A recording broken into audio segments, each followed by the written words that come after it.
1 minute. Another minute. The most important. Otherwise, we'll be outside. Is that right? What? Al Jazeera important?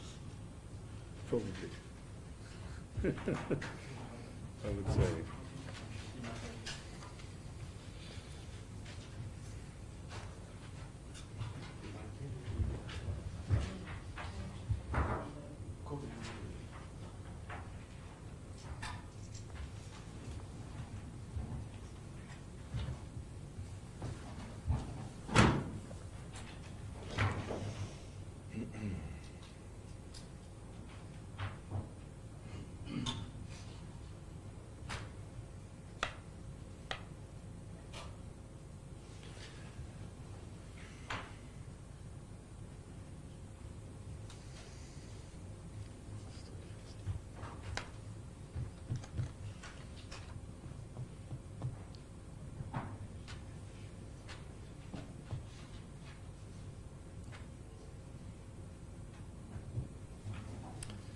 Right. What do you, Mohammed, have it to go? Start? Yes. Yep. 10 seconds. 10 seconds? Fine. Okay. Countdown. Good. Just 10 seconds, 10 seconds, yeah? The countdown clock.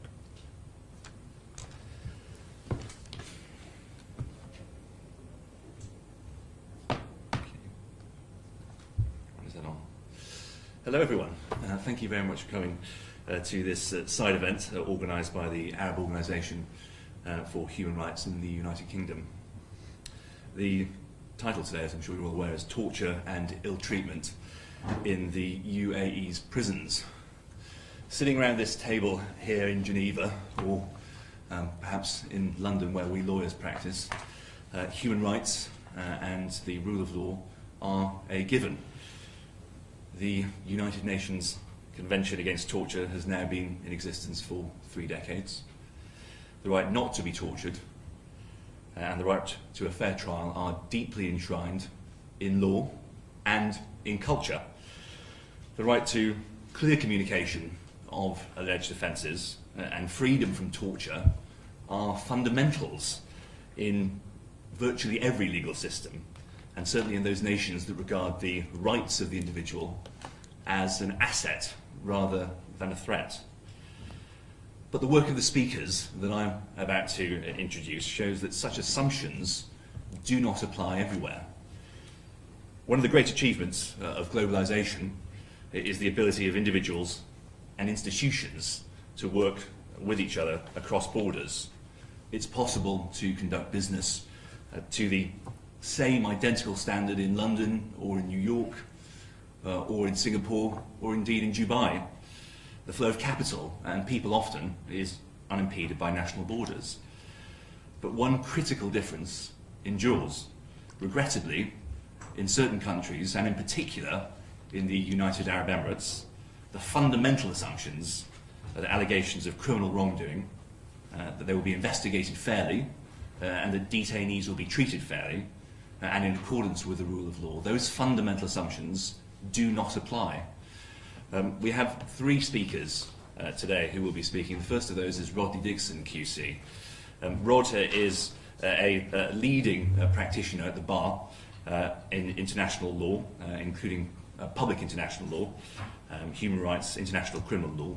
Rod acts on behalf of governments, political leaders, international organisations, as well as individuals and victims. Amongst other things, Rod has appeared regularly before the ICC at The Hague, including on behalf of the government of Kenya, also in connection with the Libya situation, and also in connection with the Sudan. Rod has prosecuted and defended at the ICTY, including as defence counsel, on behalf of the former Prime Minister of Kosovo.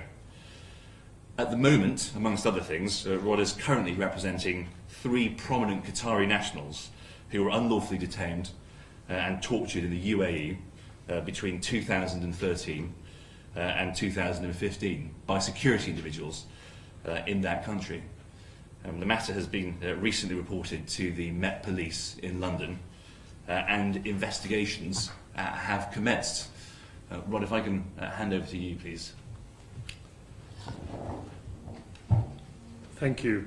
We are meeting here today at a momentous time.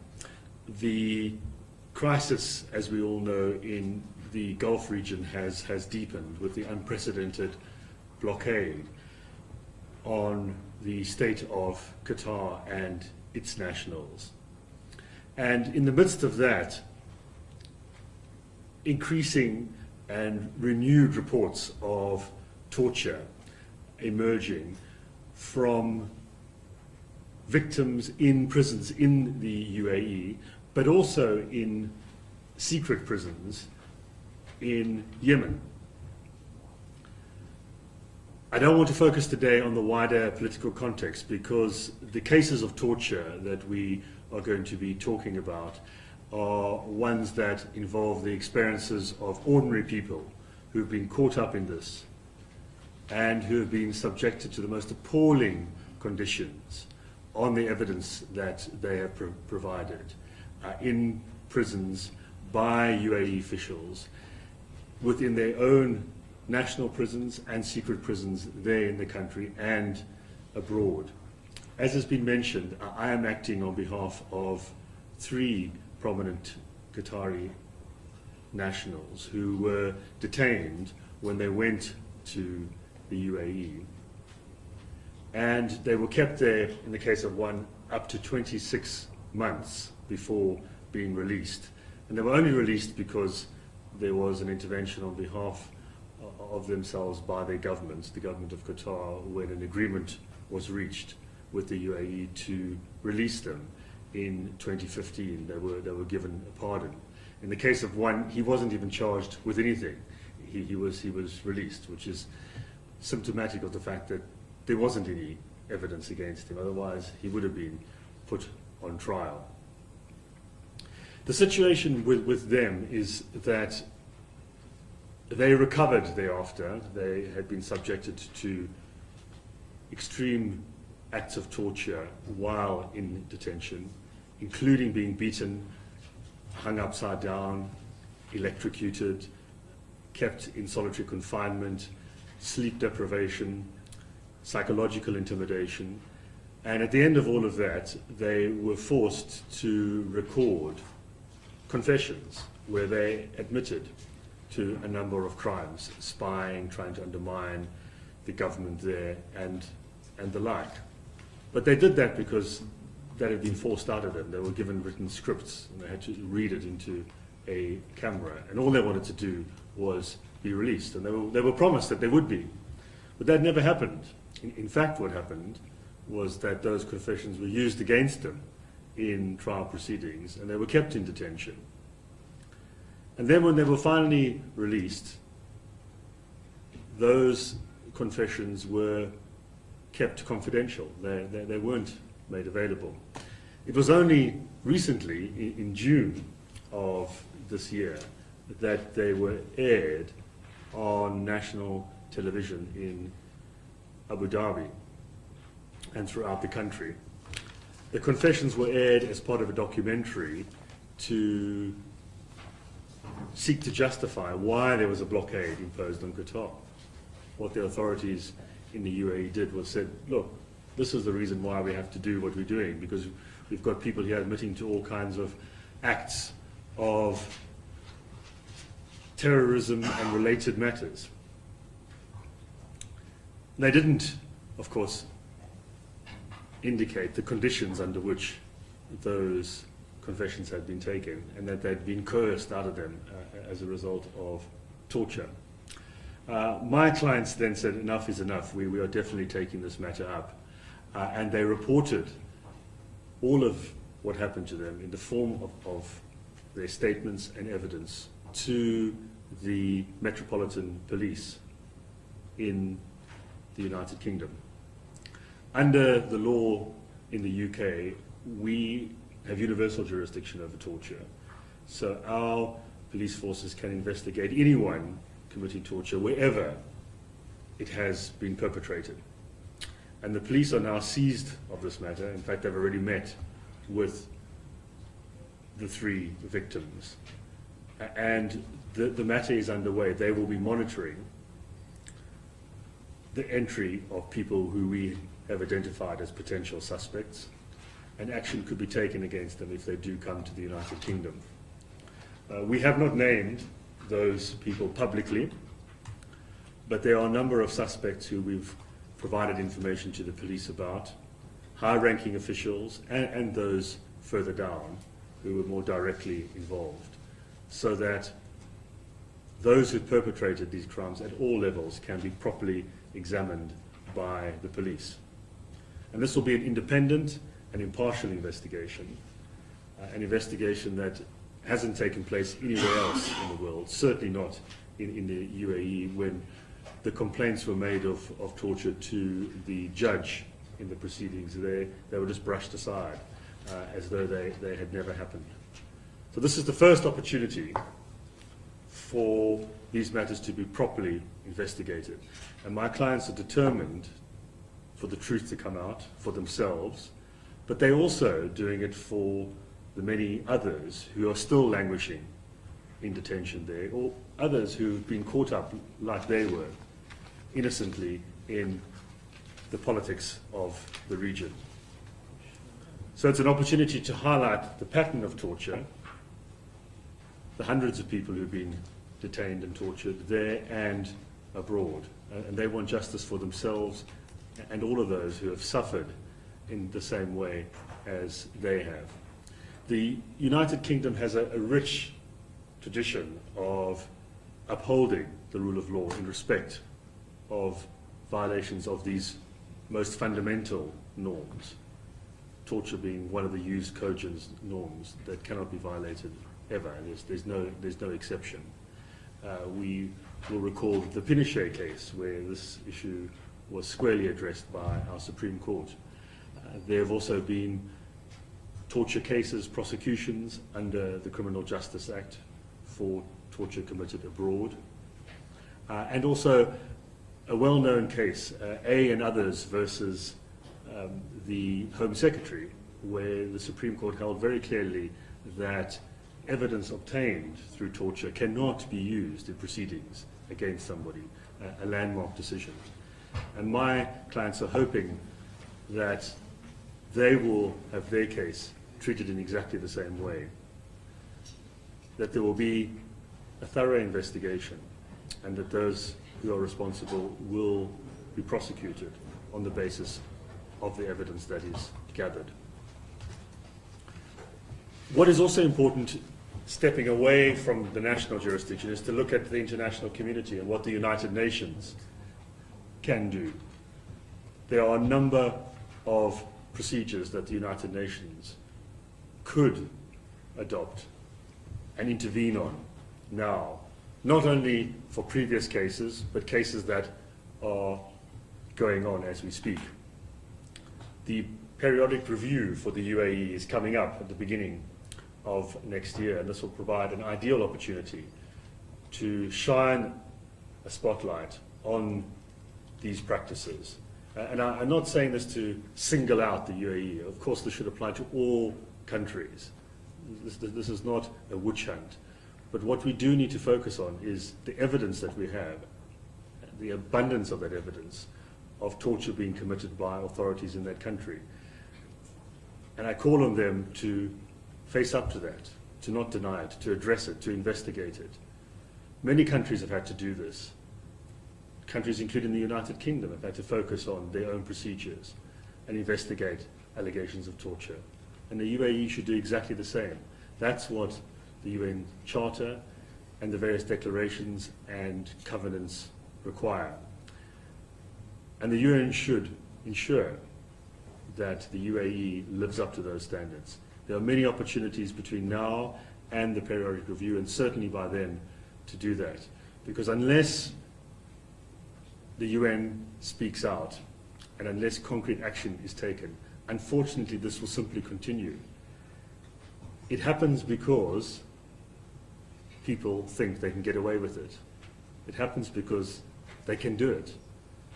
And once a line is drawn, that will provide the incentive, the pressure, the embarrassment to stop it. It's only action that will do that, not more resolutions, not paying lip service. It's only real, concrete action. And that will start, we hope, within the UK with the police action, but should extend internationally as well. Thank you.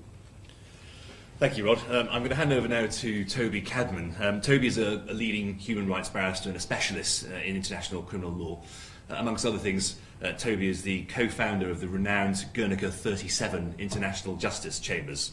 Like Rod, Toby has also been a prosecutor and a defender in his career. He has represented governments and civilians, opposition political parties, as well as international organisations, military leaders, etc. Toby was senior legal counsel to the chief prosecutor of the Bosnian War Crimes Chamber and defence counsel at the Bangladeshi War Crimes Tribunal. Perhaps especially relevant for today's purposes, Toby has a particular area of expertise in international legal obligations and the UN system of protection. Toby also represents David Haig, who sits over to my right, who's also on our panel today, in respect of his action against the UAE for his detention and torture in that country. Toby. Thank you very much, and thank you for the opportunity. I won't repeat what has already been said.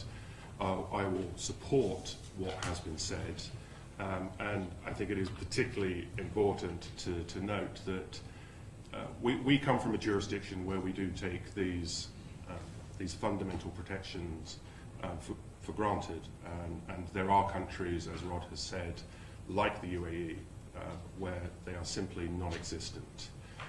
It has been described, what we've seen in Dubai in particular, as an anatomy of injustice. And I think one of the things that we need to focus on is not just the level of treatment within the prison system, but the entire judicial system. The judiciary is to blame for allowing this to continue. When individuals come in front of judges making very clear allegations of torture and ill treatment in detention, there is an obligation on judges to order investigations. And that simply is not happening. Another concern that I would like to raise, and it's something that my own government really needs to address, is that there are British judges sitting in the courts in the United Arab Emirates that is giving it a cloak of respectability, a cloak of legitimacy. And I think that British judges and the British government have to think very carefully about their involvement with the Dubai courts, particularly when you hear accounts like David will tell you today, and what Rod has said about his 3 clients as well. And it is important to stress that these are 4 individuals. There are numerous other individuals that have been subjected to similar treatment, and it is ongoing. And it is something that really needs to be addressed. Now, we have 2 cases that are being investigated by the Metropolitan Police that have particular jurisdiction to look at these cases, but of course there are hundreds of others. There is also a case of a British civilian who died in police custody in Dubai, which the Dubai officials merely responded with the fact that he had committed suicide. None of these accounts that have been given by the authorities are credible. And this is a responsibility on the UAE. They are allowing this practice to continue. There needs to be a fundamental overhaul of the criminal justice system to address the issues that we are looking at. Rod mentioned that there is a particular obligation on the United Nations, and there is an opportunity presented with the Universal Periodic Review. Now, this is a process which is not always used to the greatest effect, but it is an opportunity for civil society groups and for victims to be heard, to put these accounts in front of the UN Human Rights Council, to get other states to raise their voices of concern. Regrettably, what we tend to see, and particularly from our own government, is that there is a focus placed on trade and diplomatic relations that appear to take precedent over human rights standards in that country, and that really needs to change. The Universal Periodic Review is an opportunity to do that.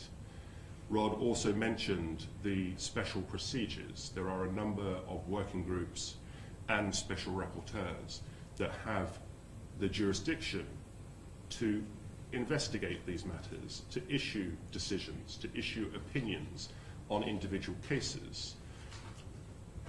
But what I would like to do is to make a call to the United Nations Special Procedures Branch. What we really need to see is a coordinated effort to investigate the prison system in Dubai, to look at the conditions of detention, to make recommendations to the Human Rights Council. And of course, that will only go so far. It is also equally important, as the United Arab Emirates authorities are doing nothing to address this, and as Rod has said, that the impunity prevails because there is no pressure, there is no sense of accountability, and the individuals who are responsible to the very highest levels of government are not being held to account. So they can continue to carry out this treatment and this practice. And it is a practice. We're not talking about isolated cases. You will hear the level of torture, ill treatment that David in particular went through. It is horrifying to hear. It is horrifying to hear what happened to Rod's clients. It is important that there is a process of accountability, whether that be before a British court or other countries that exercise universal jurisdiction. David's situation is a particularly important story to hear as a British national who was enticed into Dubai through very deceptive means, that he was held for a period of 22 months where he was subjected to the most brutal forms of torture, but was also forced to watch others being tortured as well, as a means to break down his spirit, in order for him to do something that the authorities wanted from him. Rod has also mentioned, and I think it's particularly important, we're not just dealing with ordinary prisons. There are secret prisons in the United Arab Emirates that are used to target those voices that oppose the autocratic regime in the United Arab Emirates. When we talk about a democratic state, we can't look at the United Arab Emirates as a democratic state where it is a criminal offence to actually form an opposition political party. A number of these individuals who are targeted for making comments about the ruling party. By way of example, forms of sexual offences against the person can carry a sentence of up to 7 to 8 years in prison. But any comment in support of Qatar, for example, in the current situation, has a maximum penalty of 15 years, which is an absolutely ludicrous situation. We are seeing political voices, lawyers, civil society activists, and those that oppose the ruling authority being thrown either in secret prisons, disappearing, being put through what is largely a corrupt judicial process in order to take them out of circulation. And many of these individuals have disappeared. Despite the treatment that the 4 individuals that we're talking about today have gone through, they are fortunate enough now to be out of that system, but there are many, many more that remain in that system. And David's voice and the voice of Rod's clients are particularly important in ensuring that there is accountability and that there is greater focus on the situation to ensure that this system is brought to an end. It is an abhorrent situation, and it requires not only a judicial response by means of accountability, but it needs a coordinated international response, because what we're looking at, what most people regard as a paradise in the sun, has a very dark underworld that really needs to be exposed. And we hope through the cases that we are bringing that it will start to expose what is really happening in the United Arab Emirates. Thank you. Thank you, Toby. I'm going to pass things over now to David Haig. As you will already appreciate it, David is in a unique position to talk to us today about what goes on in the UAE. David is a British lawyer and he is a businessman and he has had a stellar career.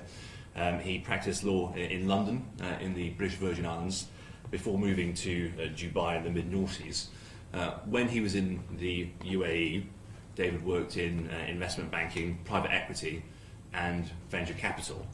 And it was during his work in that world that David led GFH Capital's negotiations to purchase Leeds United Football Club, following which David was made managing director of that business. In May 2014, David was arrested in Dubai on suspicion of fraud. He was imprisoned, and whilst in prison, David was tortured and abused, and as you've already heard, witnessed the abuse and torture of countless others. David was denied access to medicine, to translators, to lawyers. David was released after 23 months, ultimately, I think, in detention, and went through an horrific experience. David, over to you.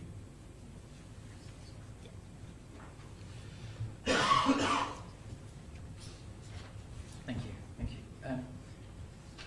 I wanted to come here today. We've heard from all the gentlemen on my left about their clients and about circumstances of various issues in Dubai. But I wanted to come so you could put a face to what is happening in Dubai and the UAE, and I could talk to you about my experiences, what happened to me, and what I saw happen to other people.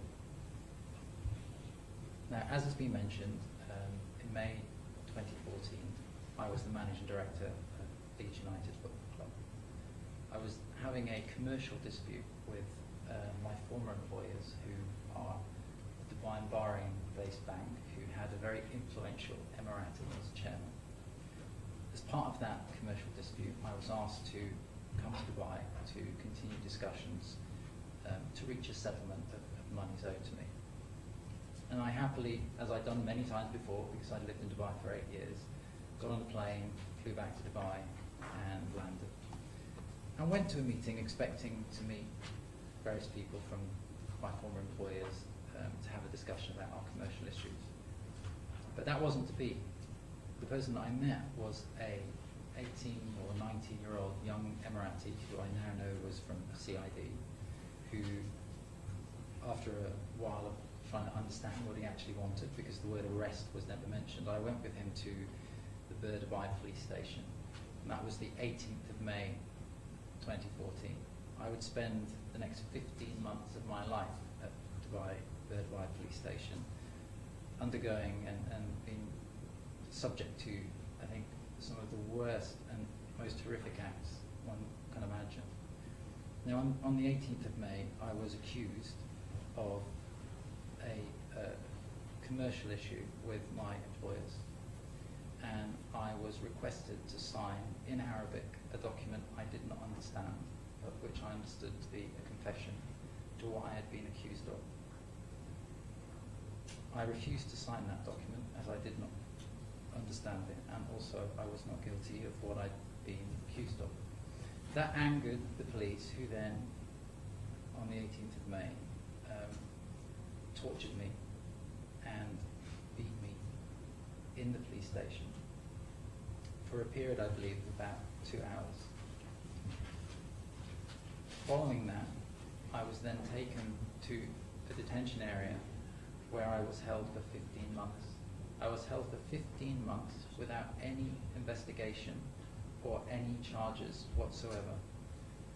I was most often prevented from seeing a lawyer, prevented from having medical treatment, prevented from having documents, a translator. I was even stopped from seeing the accusations against me. After 15 months, my case, because of my involvement in Leeds and the profile that I had in England, had become quite well known in the media. And I believe that pressure on Dubai through the media meant they had to push it through to court.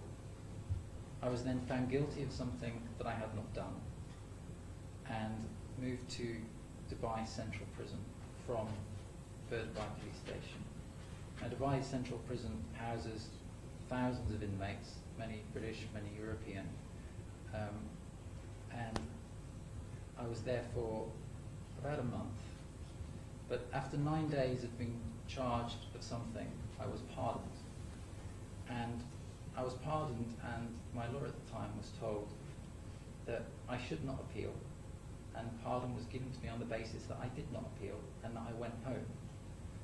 And as far as I was concerned, after everything that happened to me, I was innocent and I wanted to appeal. So I appealed, and interestingly, my lawyer had been told before that appeal that I would not be successful, I should take pardon and go home. But as being a lawyer, and even though having gone through everything that I had gone through, I still wanted to believe that there was some justice in the UAE. So I wanted to go through the appeal process, but as I've said, that was rejected. I was then due to go home in November 2015. And alarmingly, hours before I was due to get on the plane, the employers that I had the dispute with filed another charge, this time of Twitter abuse, accusing me of abusing them on Twitter whilst I'd been jailed. Now, to put things in perspective in the jails in Dubai, it's rare that you get a pen or paper.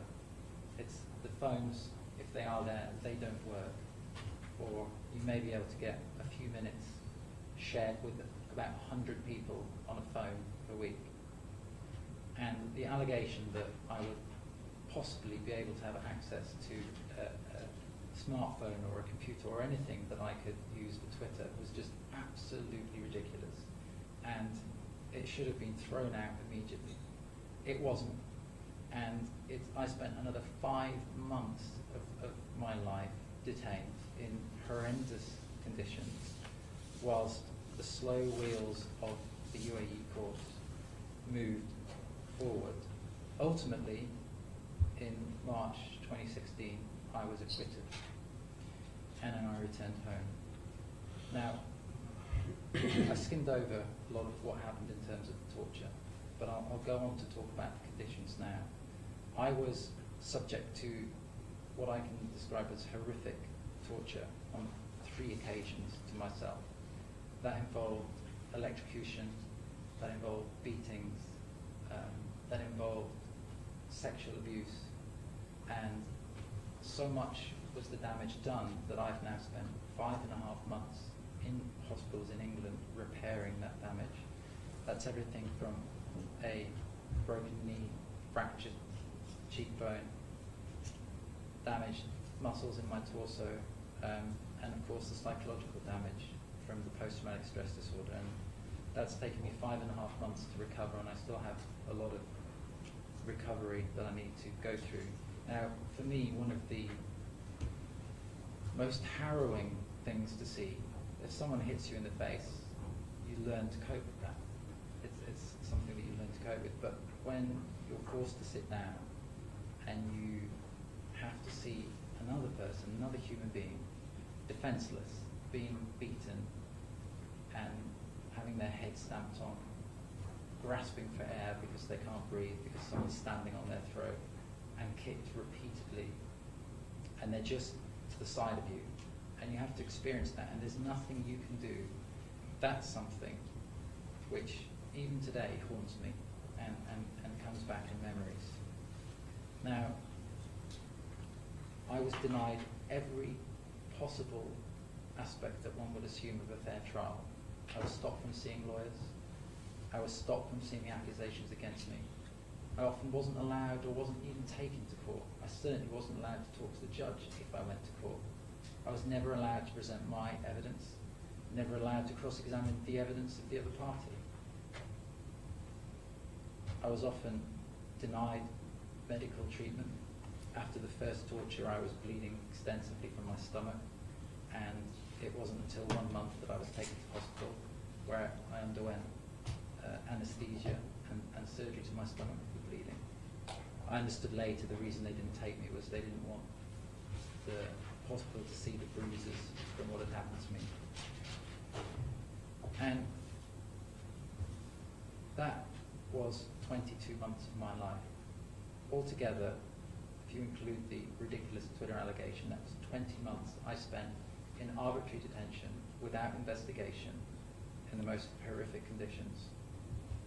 And I wanted to come today because you always hear people talking about torture, you always hear people talking about injustices, and often you don't get the opportunity to see the people that has happened to, and to see that they are normal, everyday people, successful people, lawyers, accountants, people that work in supermarkets.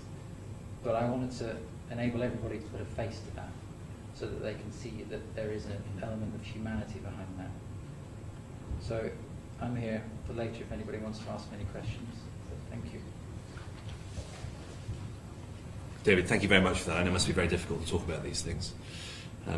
We've got some time now for some questions to the panel. If anyone here wants to raise any questions, is there anything that we can start off with? Perhaps if I ask a question first of all, Toby, you talk about the role of British judges who lend their weight effectively to the judicial system in the UAE. What would you like to see done about that?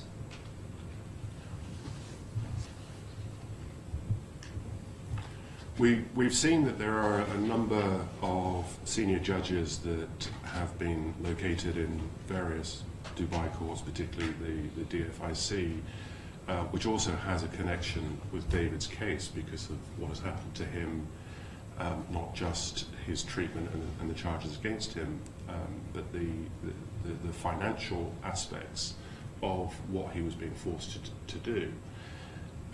When you have British judges sitting in those courts, as I said, it does give an air of legitimacy to the UAE, and they're able to use that. I think it's something that the British government has to seriously consider. It's regrettable that the level of even consular access that the British government gives to British detainees is absolutely appalling.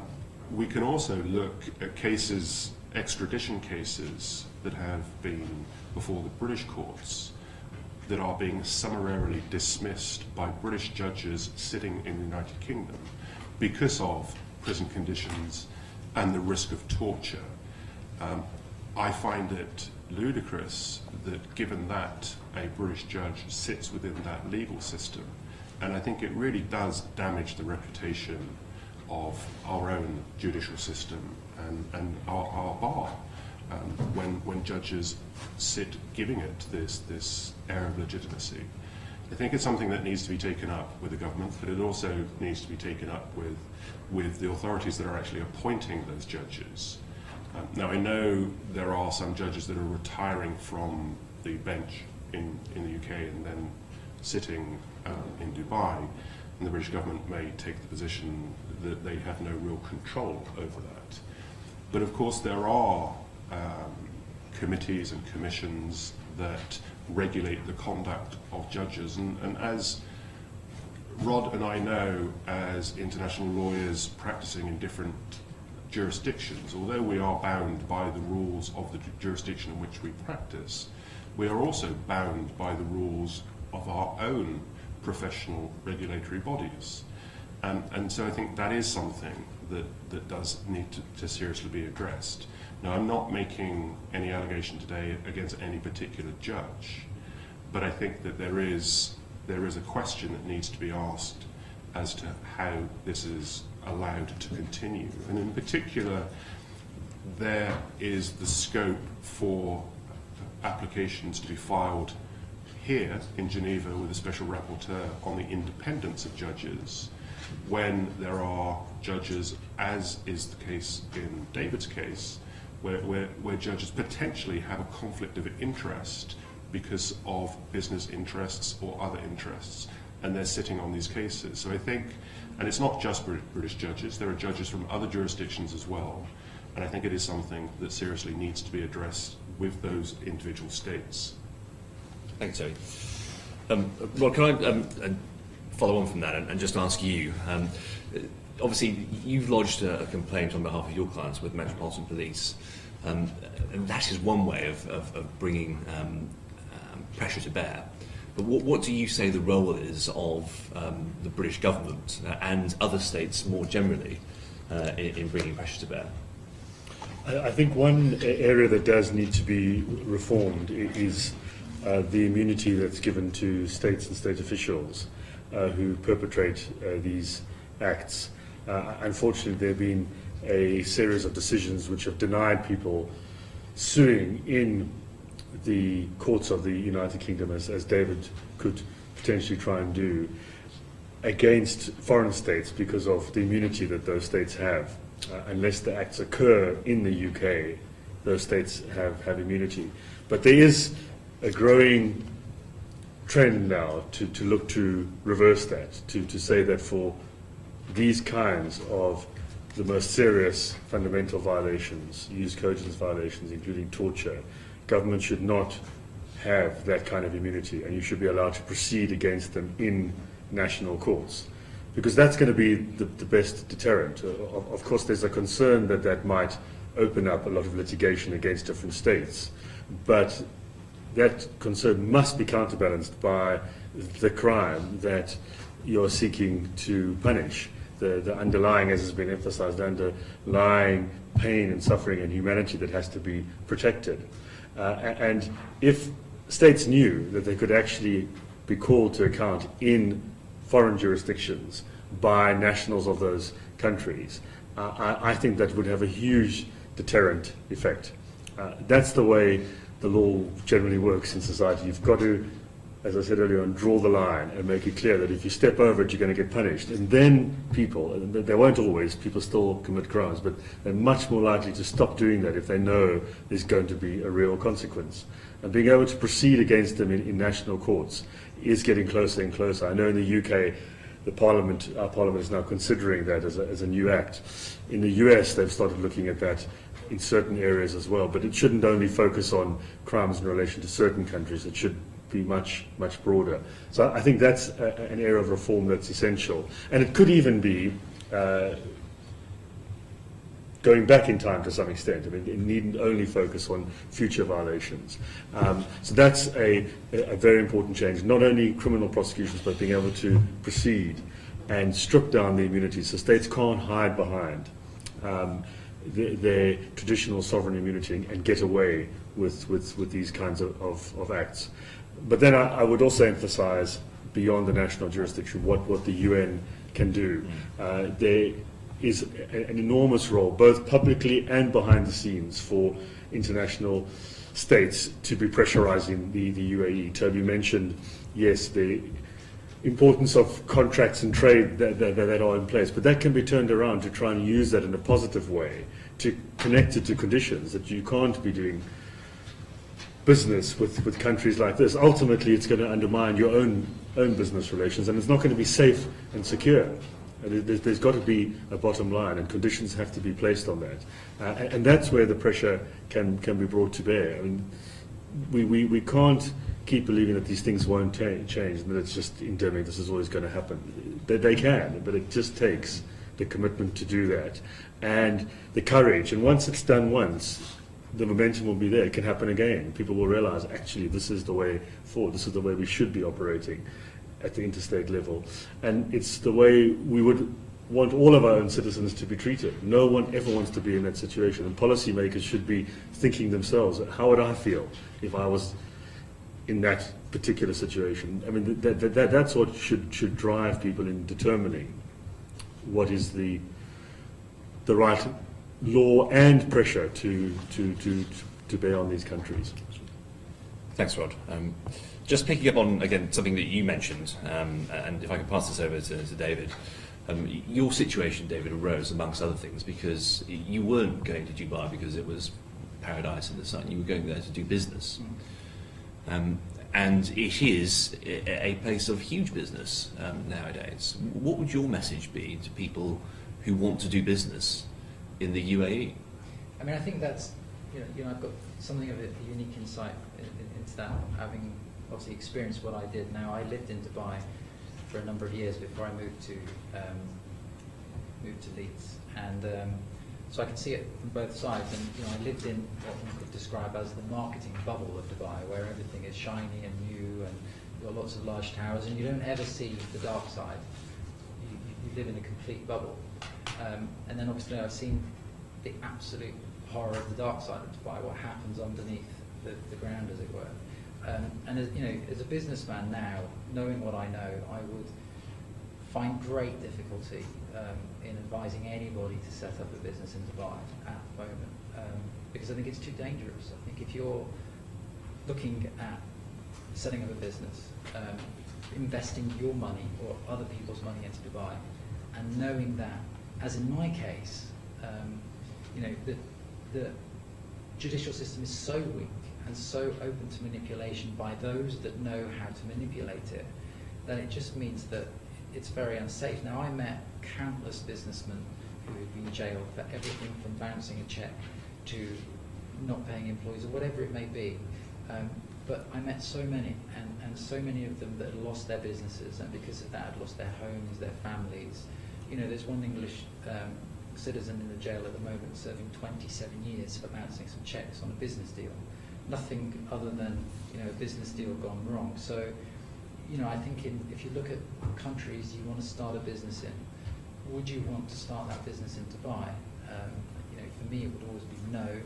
And, you know, I think that the use, in my case, the use of Dubai as a corporate jail by unscrupulous businessmen is something that is becoming very, very concerning. So, to answer your question, you know, I would strongly advise, firstly, against doing business in Dubai, and then if you absolutely must, to be very, very cautious as to what you do. We've almost run out of time, I think, but just before we wrap up, I just want to make sure that, are there any other questions from the floor? Please. Myself, Ahmad Shawi, I'm representing the United Arab Emirates news agency here in the UN. I don't know if you can allow to me to put my question in a very objective way and to have more clarifying what you said. Was gentlemen, for example, just if you can explain these thousands of businessmen living in United Arab Emirates and you didn't hear from them things has happened to you. My second question for Mr. Chairman, as you represent some Qatari, is that has a relation to timing of talking about that with the political crisis in love between Qatar and the other countries? And don't we think that anything of these violations that you are talking about will stay as allegations, as no independent mechanism investigating them? Thank you. Toby, do you want to answer that one first, if you're happy with that? Yeah.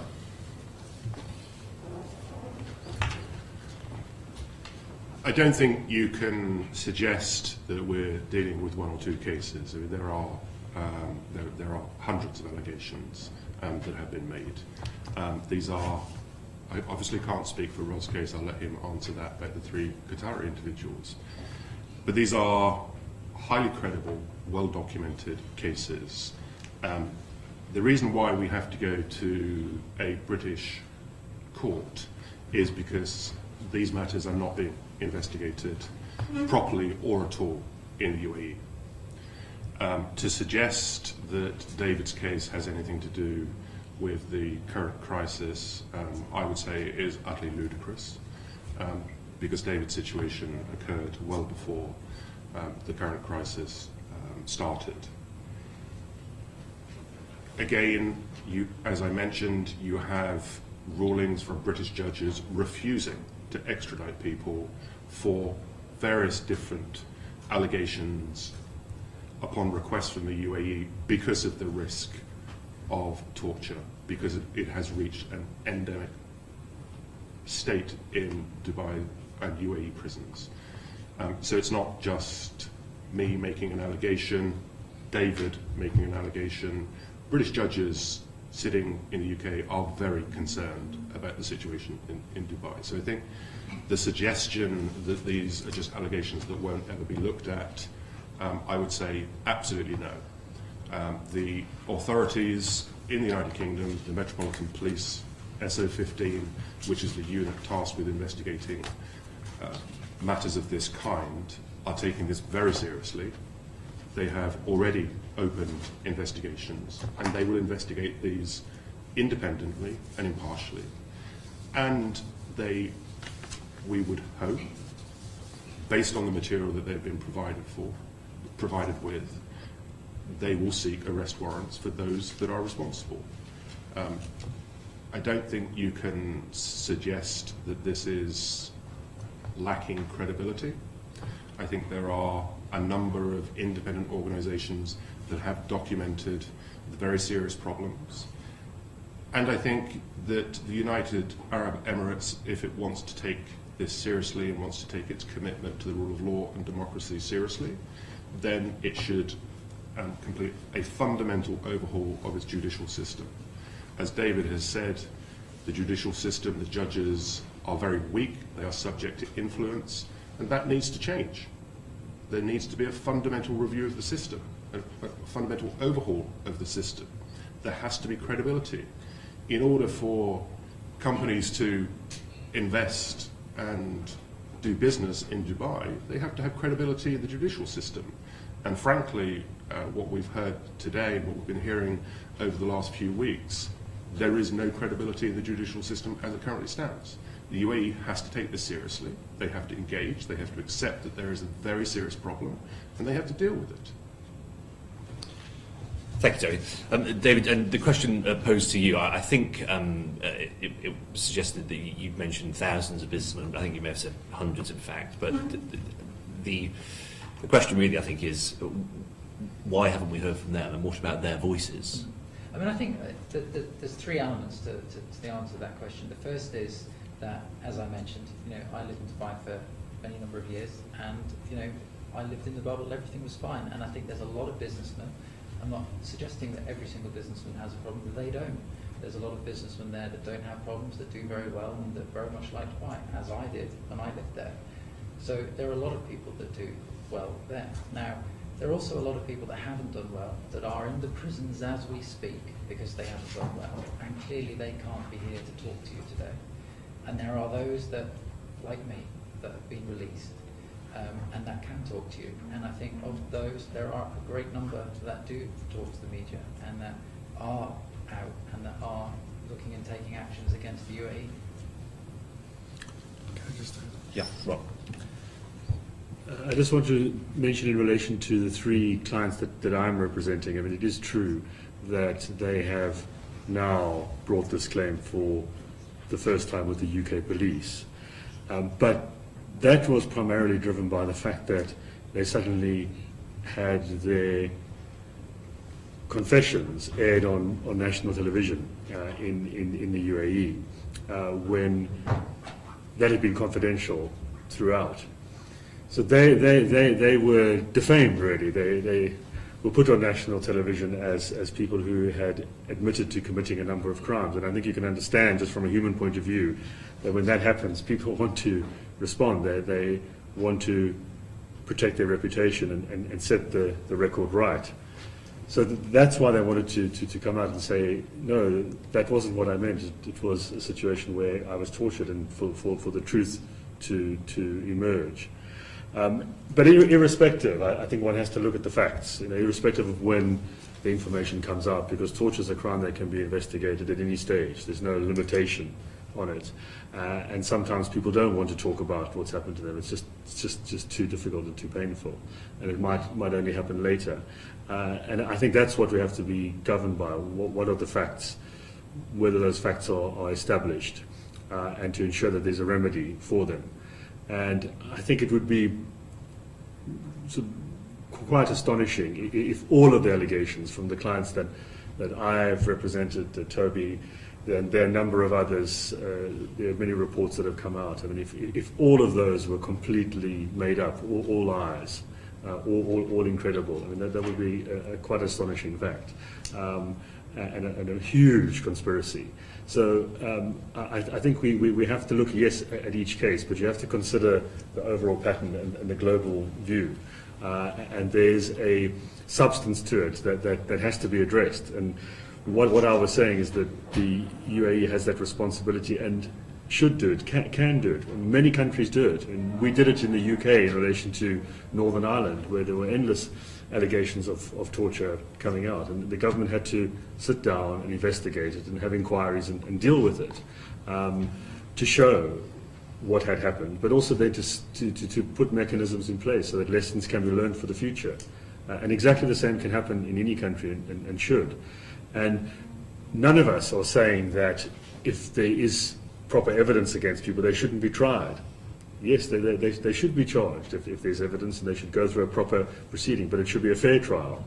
And people shouldn't be detained in any country for extended periods of time without being charged, without knowing what the evidence is, and without having their rights protected.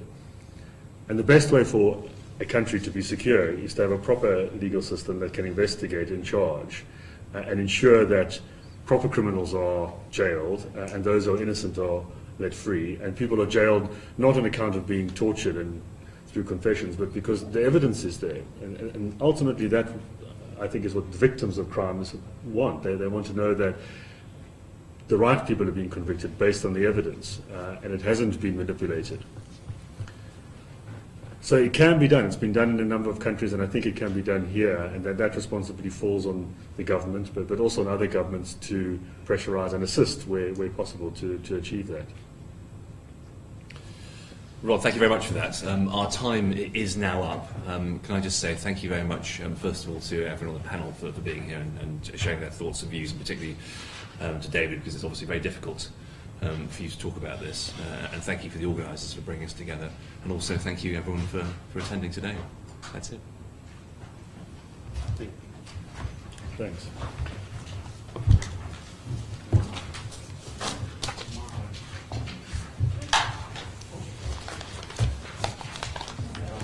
Yeah. We did have that.